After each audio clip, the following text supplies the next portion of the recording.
to look at using our identities to simplify an expression.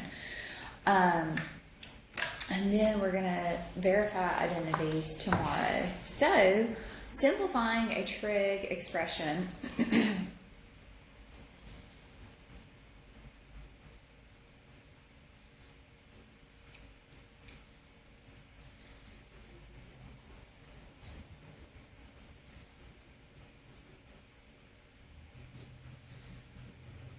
means to rewrite it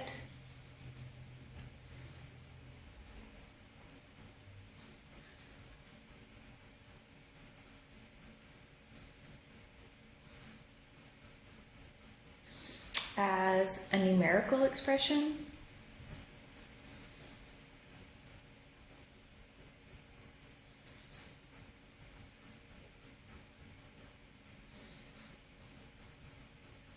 or in terms of a single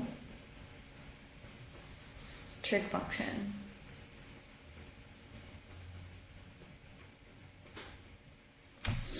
Okay, so identities are going to be useful to solve our trig equations when we get to them, simplifying trig expressions. Okay, so what we're going to do is we're going to rewrite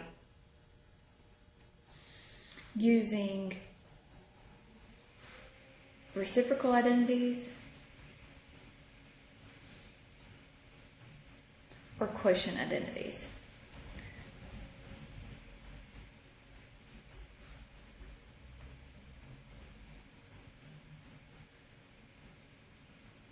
Or look for the Pythagorean identities.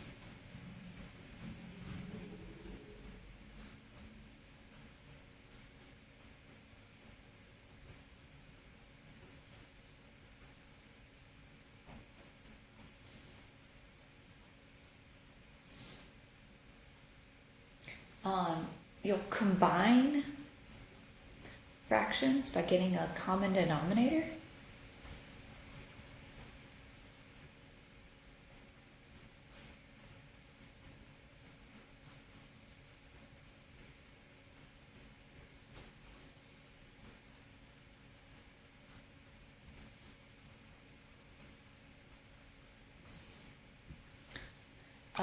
Look for factoring. So these are all the things that you need to be on the lookout for. Or you can even break it up. So break the fractions apart. So you can either put the fractions together or break fractions apart.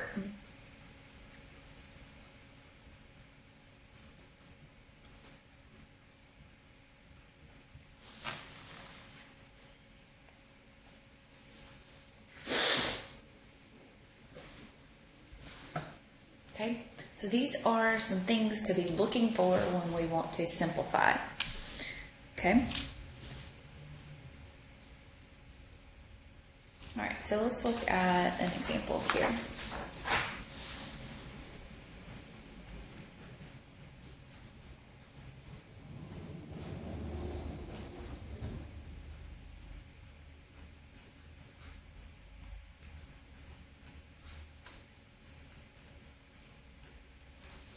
So I want to simplify this as much as possible.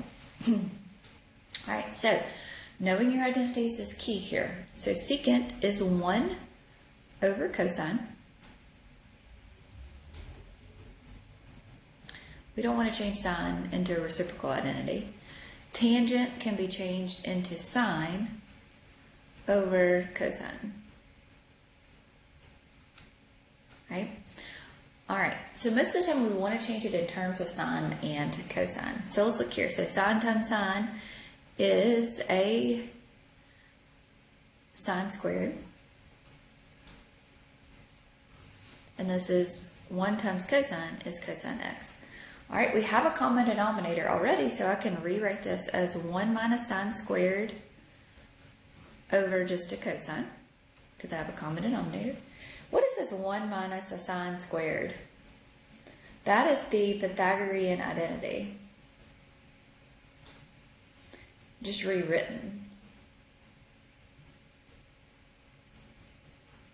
So this can be rewritten as cosine squared, right? Because let's think about your Pythagorean identity as cosine squared plus sine squared is equal to a 1. So if I was to solve this for just cosine squared, it would be 1 minus sine squared. So it's just a rewritten version of the Pythagorean identity.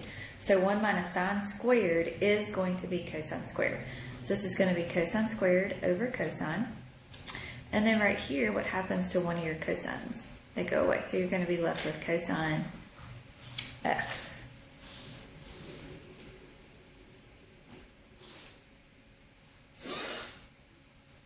Okay? All right, I'll do this one for me.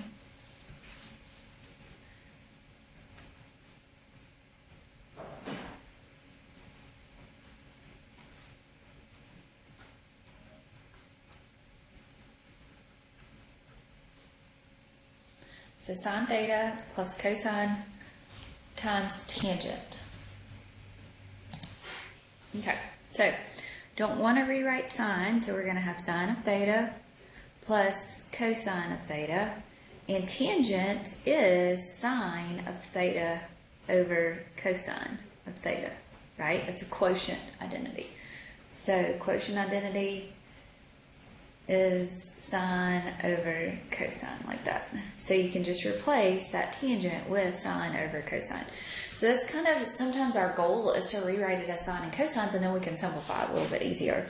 So this is cosine over 1. So what's going to happen to my cosines right there? They're going to go away. So I'm going to be left with sine theta plus sine theta.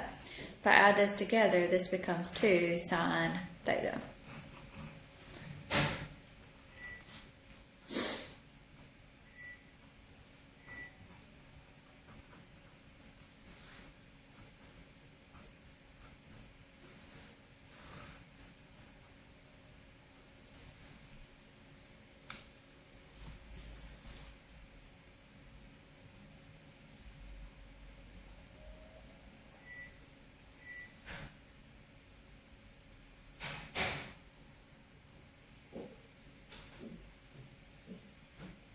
Okay. So I'm going to make this one a little different. So this is sine x. I could write this as sine x over cosine x times tangent of x plus cotangent of x. Well, sine over cosine is tangent. So I'm going to work completely contradictory of what I just said, but it kind of makes this a little bit easier. You could definitely change tangent and cotangent into the reciprocal identities or the quotient identities there, but I just want you to see something here, what happens here. So if I multiply tan times tan, that becomes a tangent squared, and then tan times cotangent, what happens to that? Well, cotangent is 1 over tangent. So what is going to happen here? That's going to turn into a 1. So now this is going to be tangent squared plus a 1. And then remember, the other Pythagorean identity is tangent squared plus a 1 is equal to secant squared. Remember that Pythagorean identity? So tangent squared plus 1 is just secant squared.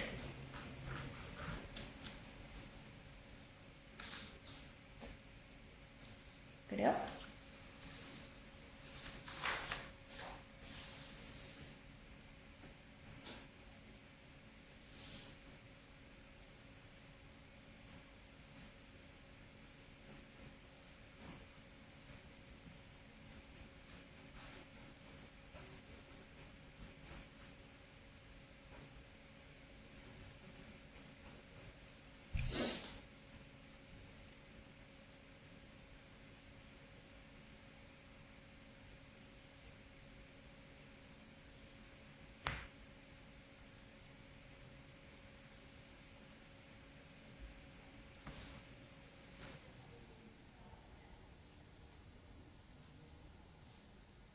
Okay, so cosecant is 1 over sine. Let's keep sine the same. Cotangent is cosine over sine. I'm going to write it like this. Divided by tangent is sine over cosine. So I'm just going to break up that division sign there. Okay. So this turns into 1 over sine squared A. And then when I do the division here, I change the division to multiplication, and I'm going to flip the fraction. So I'm going to be left with 1 over sine squared A minus cosine times cosine, which is cosine squared.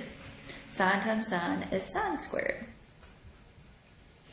So now I'm going to have 1 minus cosine squared over sine squared.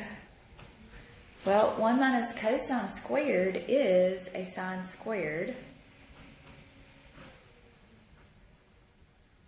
And sine squared over sine squared is just a 1. These identities take practice, take lots of practice.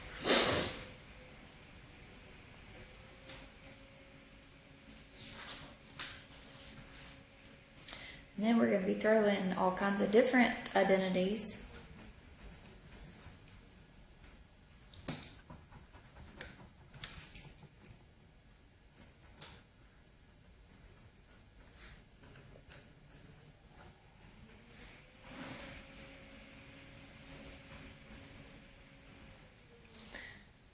Okay, so this one's sine of u times cosine squared u plus sine cubed of u all over sine squared.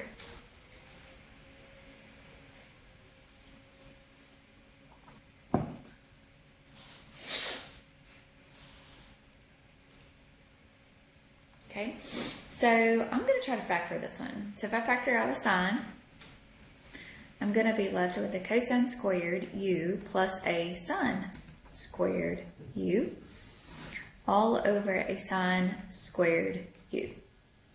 So now that I factor this out, I'm going to be able to cancel out one of those sines.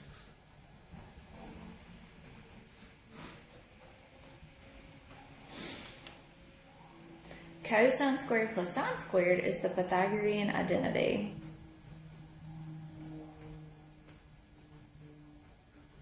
Right? So it's just going to be equal to a 1. So this is going to be 1 over sine u, which is cosecant u.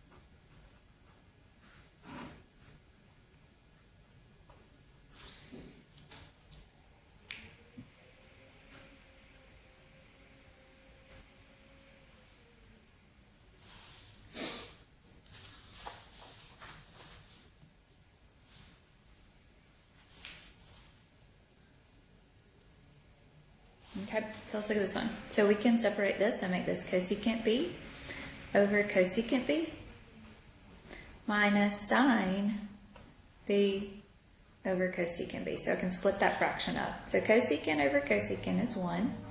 Sine b and cosecant is 1 over sine, right? So this is going to turn into 1 minus sine squared b. Right, because you can then multiply by the reciprocal. And 1 minus sine squared b is a cosine squared of b.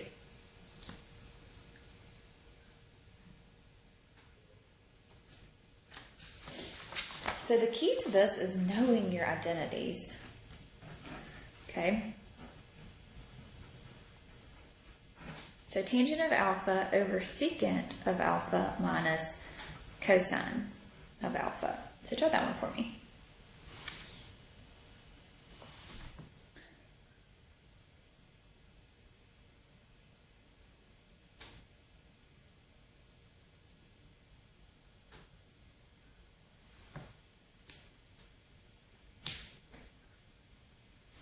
So tangent of alpha is sine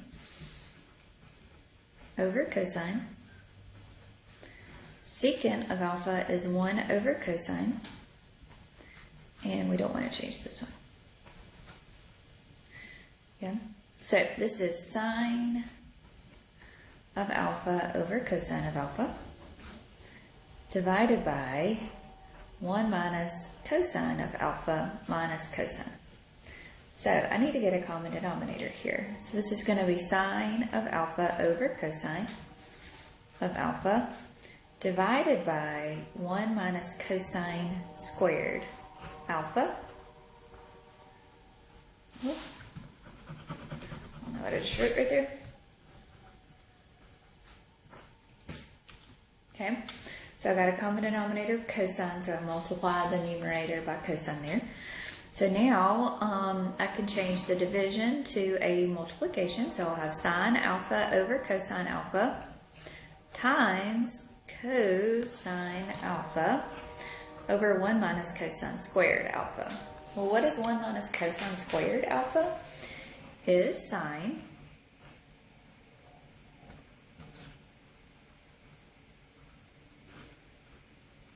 or sine squared, right? So one of my cosines is going to go away, and one of my sines is going to go away. So I'm going to be left with 1 over sine of alpha, which is what? Cosecant of alpha.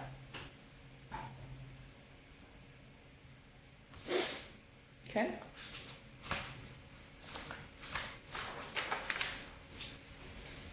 All right, let's do one more.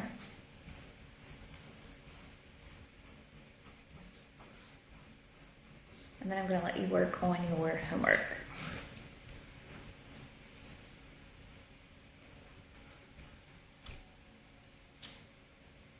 So do this one for me. Okay, so I can multiply this out. So this is going to be cosecant times cosecant, which is cosecant squared, right, of x. Middle term is going to go away, right? If I separate this, then it'll be cosecant squared x over cosecant squared x minus 1 over cosecant squared x. That's a 1.